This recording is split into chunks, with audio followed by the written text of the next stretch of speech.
ایک بار کی بات ہے، ایک چھوٹے سے گاؤں میں روہن نام کا ایک لڑکا رہتا تھا۔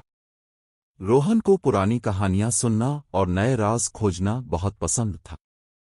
گاؤں کے کونے پر ایک پرانی ویران حویلی تھی، جسے لوگ شاپت محل کہتے تھے۔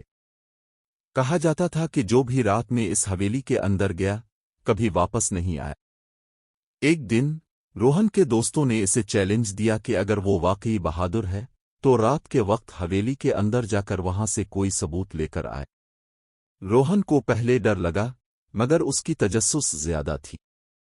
رات ہوتے ہی ٹارچ اور ایک کیمرہ لے کر وہ چپکے سے حویلی کے اندر گھس گیا۔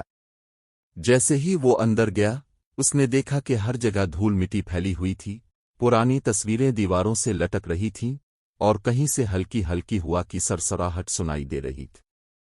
اچانک ایک دروازہ خود بخود بند ہو گیا۔ روہن کا دل زور زور سے دھڑکنے لگا، مگر اس نے ہمت نہیں ہاری۔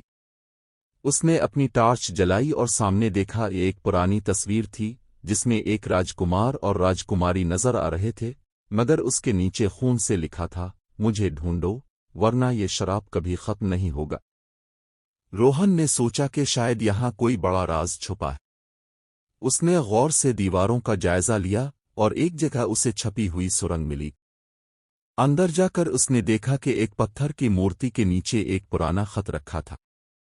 اس خط میں لکھا تھا کہ یہ حویلی ایک شراب شدہ محبت کی کہانی کا حصہ تھی۔ راجکمار ویر اور راجکماری میرا ایک دوسرے سے بے پناہ محبت کرتے تھے، مگر راج محل کی سازشوں کی وجہ سے ان کی موت ہو گئی اور ان کی روحیں اس حویلی میں قید ہو گئیں۔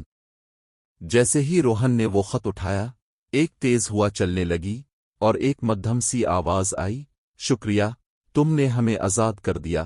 پوری حویلی زور سے ہلنے لگی اور ایک چمک کے ساتھ سب کچھ خاموش ہو گیا۔ روہن فوراً باہر کی طرف بھاگا۔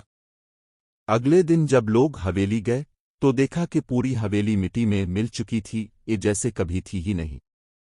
اس دن کے بعد روہن گاؤں کا ہیرو بن گیا، مگر اسے ایک بات ہمیشہ عجیب لگتی تھی۔ جب اس نے اپنا کیمرہ چیک کیا تو اس میں ایک تصویر تھی، ایک مسکراتی ہوئی راجکماری کی جو کہیں ہوا میں غائب ہو رہی تھی۔ کیا روہن واقعی ایک شراب توڑنے میں کامیاب ہوا، یا اس حویلی کا راز اب بھی کہیں چھپا ہوا ہے؟